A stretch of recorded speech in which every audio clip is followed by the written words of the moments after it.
we live? We can be, yeah. Alrighty, guys, we're out here at Sand Hollow again with Royce from OffCamber, Sand Hollow UTV. We're going to chat it up with him, talk about his new car. Well, it's kind of an old car now, but the one you just took to SEMA. This one's super old, man. 15 months or 16 months old. Oh, dang, dude. You're almost half the life of mine.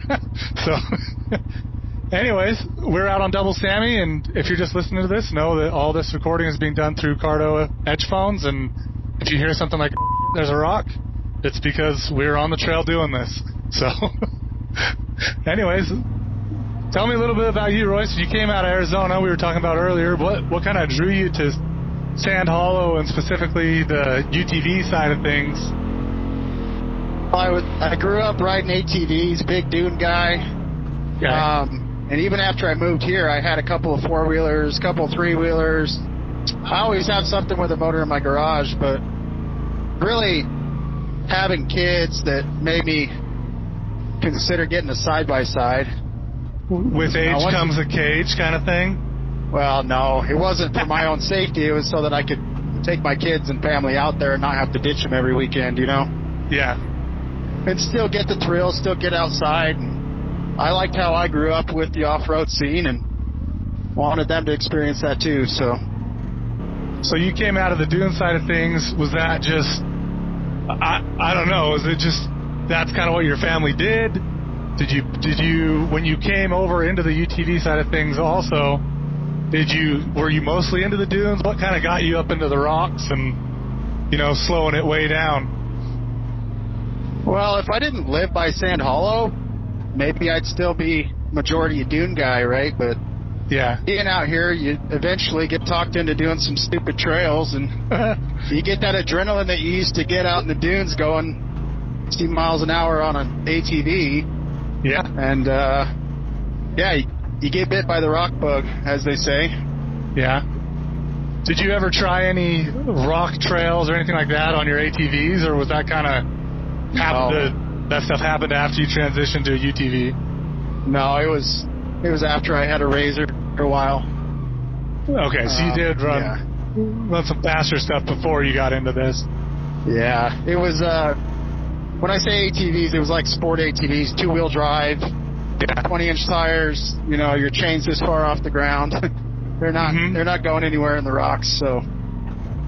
But yeah, I had a Polaris 2018 XP Turbo, or Turbo XP, whatever they call it nowadays. Yeah. 64-inch wide. I bought it at the end of 2017. Had that for a while. Really liked it. Put a few thousand miles on it. Sold it. Got a Turbo S Velocity. Had that for a short period. And then switched over to a Turbo S Dynamics. And then after that, got another Turbo S Dynamics and swapped over to a Turbo R Sport. Had that for about a year or so, and then got this mid last summer. Right on. I enjoy building them. I'm sorry to cut you off. Oh, you're totally fine. I was just going to ask, is it just, well, you kind of went into it. Is it just to building them? You just like taking something from stock, you know, and then seeing how far you can kind of go with it? Yeah, I mean, a lot of it's just you have fun. I like having nice things, so building it, making it different, making it unique, making it yours. Like, I think you could probably agree that this car stands out a little bit. Yeah, absolutely. It's not loud or super flashy, but you know, it definitely catches eyes and has its own unique style. Well, it's 100% noticeable. Like you say, it's not flashy, but there's no mistaking it, which is, you know, kind of a better way to do it anyways. But, right. So I enjoy that aspect of it. You know, it's not that the machines wear out in a year and a half. It's just that ready to do another one, you know? So I take the car to shows, work with different companies on product development, and a lot of the time they'll use the vehicles I have for photo shoots and stuff like that. So I like to keep it fresh, change it up. Yeah, keep things interesting. Would you ever consider another brand of car, or is it you kind of just locked in on Polaris? They kind of, you know, cover everything you need? Or I know for a while there was talk, you know, amongst OffCamber with the speed cars coming out. We kind of all saw how those turned out. But I'm just curious if there's anything else that kind of catches your eye. You're like, you know what? Maybe in the future that'd be something I'd look at. Well, to clear that up, I was never interested in the speed. That was always Ryan. But at this point, I mean, the way I look at it, in a perfect world, I'd like to have two fully built, beautiful machines, one for rock, where I can heat it up a little bit more, and then one for sand, where I can make it have 300 horsepower and keep it pristine. But yeah, in a practical way, you know, I want one machine that's going to have the best of both worlds, and I feel like right now that is Polaris, specifically the Turbo R/Pro S. Like you say, I think it's the best all around there is for sure. If you were still on if you were on the dunes 24/7, I'd be really hard pressed to not look directly at a Can-Am, but we're not. We're at a place called Sand Hollow that's mostly rock, so that makes it a little different. Exactly, yeah. Pro R, you know, I'm tempted to do a Pro R as well, but I got kids, it's louder in the back, plus it's a little bit longer. Yep. And from what I hear, they suck up gas about twice as fast. You know, all that for a little bit of horsepower on the high end only. Really. Yep. I'll take the trade off, I think. Right. I had a Pro R demo for a few weeks, and I was impressed with it. I took it to the dunes, and I really liked. As you get over about 45, it just keeps pulling. Where with the Turbo R or you know whatever Turbo XP, all these with the Pro Star engine, 180 horsepower, they'll kind of bog down a bit. They get they try really hard. They start breathing heavy. You know? Really putting the effort in, for sure. Right on. Well, that's pretty awesome, dude. I'm really jealous of your car, to be perfectly honest. I don't know if there's any other way to put it, but it's been a wicked build. I'd like to get a little more information about, you know, how you got involved with OffCamber, how that's all going. I mean, if you guys didn't know, I don't know the story of it either. Did you start OffCamber? Either way, you're heavily involved. So, me and Eric from OffCamber, we were on our way back from Moab one day years ago, and we were just talking. We were sitting down for lunch on our drive home. We were just talking about how much a good trip it was, and we were glad that we had people to show us around, because otherwise we wouldn't know the lines. We would probably not do as technical of trails, just don't know it. We want someone to show us. Yeah. And so we had the idea, since we had already been doing a little bit of content together but separately on social media. We're like, hey, why don't we just do some trail videos for Sand Hollow and show people the trails that we know and show them how to do it and give them some heads up on what they can expect and kind of what equipment they should have before they do it. And you know, so that's where it started. That was the entire idea of it. We started making videos, and so today, I don't know if we mentioned, but we're on the Double Sammy Trail. I might have skipped that on accident. No, thanks for catching it. So it's a rock trail, but it's the first video we ever did, is to show people how to do this trail, because it's one of the most popular trails out here, but it can be intimidating if you've never done it and you're not going with someone that has done it before, that can kind of show you the way and kind of put your nerves at ease and say, hey, you're good, keep coming, go left, go right, you know? Yeah, having an experienced spotter makes a huge difference. Right, so that was the goal, is if someone comes from out of town, we want them to be able to enjoy the trails without having to hire a guide or chicken out, you know, so. Turn around, tail between the legs. We did that, and then we made we got some good response from people watching. People liked the video, and so to do some more trails, and from there we covered most of the trails that were up to about a 7 or 8 rated trail in Sand Hollow over probably a year and a half, and then we started doing other videos and reviews and trips and vlogs type stuff and car builds car builds, all the above. Probably put out I don't remember what it was last time I looked, but hundreds of videos probably. For a while there, we were, every week, that was our goal, is to put out a video every week. And sorry, I haven't mentioned Ryan. He came in shortly after we decided to start. So there was 3 of us, partnership between the 3 of us, and yeah, we had fun. It kept us really busy for a while. Right. Honestly, at times a lot busier than we wanted to be with it, especially toward the end of when we decided to stop making videos.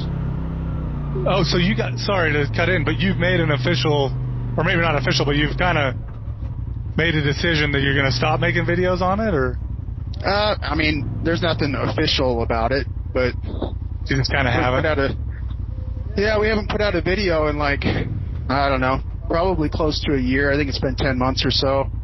It got to a point where certain ones of us were traveling with work or getting busier with work, and when we did finally have time to do a video, it kind of felt forced, you know, where we're like, I could squeeze in a half of a Saturday right now if I need to, you know, and we just kind of decided that we're not going to force it, and so we left it at that for a while, and we actually liked not having to give up our Saturdays with our families to go out and film a video, which some people don't quite understand what goes into filming a video. Like, I think we did a good job kind of keeping it fun and letting you guys kind of hang out with us, but there's a lot that goes on behind the scenes. I mean, you got 3 dads out there with young families that give up their Saturday, or at least half of it, and then you've got probably, depending on how long the video is, if it's a trail video, I mean, you're talking hours and hours and hours of editing if you want to do a good job. Oh yeah, the editing is something I don't think people I know people say it, but I still don't think that it really comes across. To edit a video is like 10x the actual length of the video. And so I totally understand what you're saying. You know, it gets hard, and like you said, you have your kids out there. I mean, I've seen videos where you've had your kids, you've had probably some without them, but like keeping a toddler, 4-year-old for me, entertained while like dad's got to go record this thing or whatever, it's really difficult, and it's not really fair to them in ways. So I totally understand where you're coming from with that. Yeah, kind of. Anyway, long story short, it takes probably 10 times longer to put out one video than most people expect. So they expect that, oh, well, next time you go out, why don't you just turn the camera on and keep the channel going? And it's like, it's not that. It's not how it goes. You get emails, you get videos or messages, you get comments, and it ends up being at least a half-time job for each person, and where we're all working kind of in the grind point in each of our careers anyway, you know, mid-30s, early 40s. This is, you just kind of set yourself up, you know, and anyway, it got to a point where we kind of waited and we're like, it's not really worth it. I think the passion's kind of fading just because our passion's becoming a job. We don't want to start disliking off-roading. So anyway, we haven't, you know, said we're never making a video again, but at this point we're not really planning on anything coming down the pipe. So well, I don't know if that answers your question with more or less context than you wanted, but no, that's actually perfect. Like I say, I liked all the videos you guys made. I can understand, you know, you don't want to force anything. I mean, I like that you guys made videos, and I wouldn't want you to do it if it was something that was really difficult, or not difficult, but if it wasn't what you wanted to do, like, I don't want to be the one sitting here being like, oh, you should totally do it, even though you should totally still do it. But that's interesting. That's good to know. Along with all the videos you made, did you guys ever get any like real hate from anybody, or was your target were you guys all kind of geared towards the UTV industry? Did you get any hate from anyone outside of the UTV industry? Well, I think everyone was pretty cool outside the industry. I mean, if you're online and you get any kind of attention whatsoever, even if it's good attention, you're going to get some haters. Yeah. Like we had people make fun of us that our teeth are too white and our beards are too straight. Like, okay. All right. It's like, all right. I guess if that's the only thing they have to swing at you with, you're doing pretty good. Yeah, that's what we thought. So, but no, there were some haters, but no, as far as outside the industry, like other off-road groups or anything like that, everyone was pretty cool. Everyone still is pretty cool, but yeah. Well, that's kind of, part of why I'm doing this series is I'm just kind of interested in the intermixing of the kind of the UTV scene and the Jeep scene, and I think that being local here to Sand Hollow, we kind of have this, I don't know if we have rose-colored glasses or what it is, but I feel like everybody here gets along no matter what they do. And I personally kind of think that that's just because of how special this area is. But I will say I have seen a lot of animosity online, even just in the simple stuff I post, towards, UTV drivers and UTVs in general. I'm just kind of curious on your take on that, if you've got a reason or, coming out of the dune scene, I think that there's a lot of misconceptions about all side-by-sides, specifically in the dune scene and that crowd. And I don't know, I've never been really into duning, but is there some truth to that misconception, or? Well, I don't know if we can even call it a misconception. Maybe more of a stereotype. Yeah, that's probably a better way to put it. Let me get up this stupid hill real quick. Rocks are a little cold right now. For sure. Get those elbows warmed up. We crawling. We're good.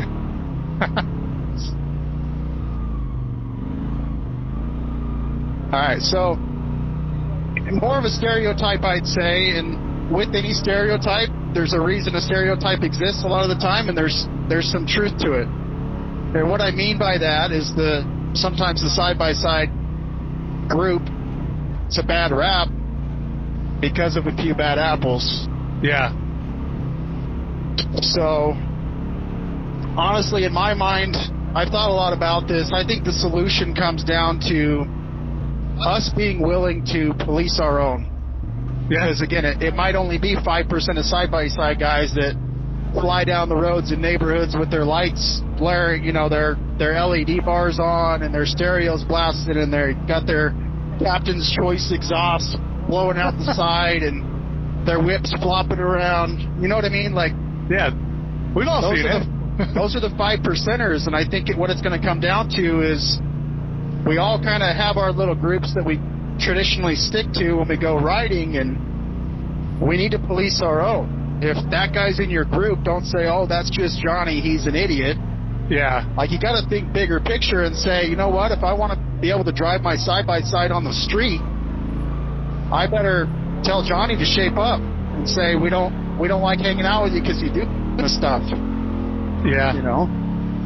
That, I'm curious how much of that is attributable to a lack of knowledge or to just someone's personality. I mean, I know for a fact that, it's fun to have attention on you. It's fun to go, with your stereo blasting and stuff.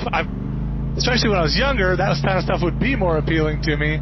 But currently, I look at that like I'm like, dude, you can't be doing that kind of stuff.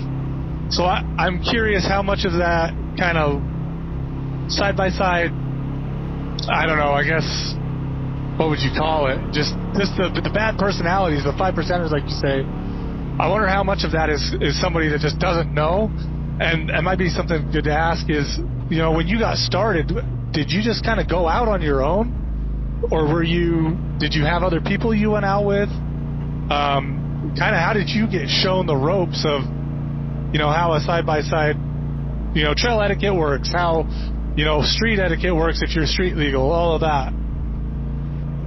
Well, I think my situation might be different than a lot of these people that get a family or, get a little bit of money and go buy a side-by-side from the dealership because, like we mentioned before, I grew up in off-roading. I had three-wheelers and four-wheelers from the time I was about 9 years old. And so when you grow up in it, Just felt something weird. I also felt something weird. Let's go check it out. We're going to take a little moment. Well, if nothing else, we can go back on the dunes. This probably isn't so good for the audio version of this, but we're taking a look at the front end. I felt a little clunk here. Oh. I saw a little clunk there. Upper ball joint. Oh, it's totally disconnected. It's gonzo, yeah. Shoot. Well, interview might be cut a little bit short, but... Well, it happened. It's funny because I felt some kind of rocking the other day, and I was doing a nut and bolt check and had Mad Moose look it over, and everything up to that point was looking okay, but had a feeling something was going, so... Well, anyway. There it is. It's gone. Yep. Yeah, go ahead and show them.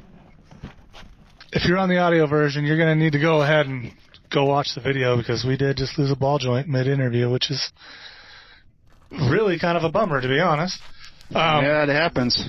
I fortunately know about 18 Jeeps down in where you're at right now that would be willing to come snag us. That'd be good. But we'll wrap this up. But I just kind of want to ask one final question of, like, what do you think we can do as UTV drivers? What do you think we can do to better bridge that gap to the Jeep people? Because I do know that a lot of the Jeep people, just for whatever reason, that stigma carries with the UTVs and things, and I don't know, I don't like it. I don't want to be that person, and I think that the reality is we don't have enough people, unless the entire off-road community is together, to withstand things like SUA and the other, land grabs that we're having affect us, like we have in Moab and other things. Blue Ribbon Coalition does a good job of highlighting all that stuff. I just want to know, like, what's an actionable item you think that we could take as UTV owners? Like I said, I've thought about this a lot, and I think that the one thing that would actually move the needle, make a difference, is if we can police our own. Yeah. If we see someone, even if they're not in our group, say, hey, you know what? I know you're out here having fun, especially people that come from out of town to an area like this. Like, they're in vacation mode. They're in party mode. Yeah. They're not in, I'm riding on a Thursday night and going to go home to my family in the neighborhood mode. Right. Where we kick it down and turn our lights off and chill. Yeah, because we want our kids to sleep too. Right. They're just in that party mode, and, we got to help them understand that we have certain privileges here, being able to ride on the road or have an open riding area like Sand Hollow, and it's a privilege. It's not gonna. Yeah, it doesn't stay that way unless we make active steps to keep it that way. I think that's a really good idea. I think that, like you said, some people that have come into this and then, like, just get into it later in life, maybe haven't grown up in it. I think that I'm trying to figure out what we can do, but I'd like to be able to take proactive steps to reach out to those kind of people, to just say, hey, I know you bought a side-by-side in the last 6 months. Not to pass any assuage or judgment or, anything like that, but it seems like you don't have a lot of experience doing this. Would you be willing to come out with some of us more experienced people and kind of get some miles under your belt and kind of go through the trail etiquette stuff? I think all of that is really important. I think it's really necessary more than anything. So yeah, and honestly, kind of a jab at myself here. I think if you have some kind of influence on social media or YouTube or whatever, I could be more. I try and put it out there occasionally, but maybe not as often as I should. So maybe I can be more vocal, because there are eyes. Just, hey, as a reminder, these are the 4 things that are screwing it up for everybody, kind of thing, and just keep drilling it. But yeah. Awesome, man. Well, I'm going to shake you with my left hand because I got a camera in my right hand, but that's been awesome to do this. Thanks for coming out, and let's see if we can get this thing fixed or something. Yeah, Get we'll out of see, here. man.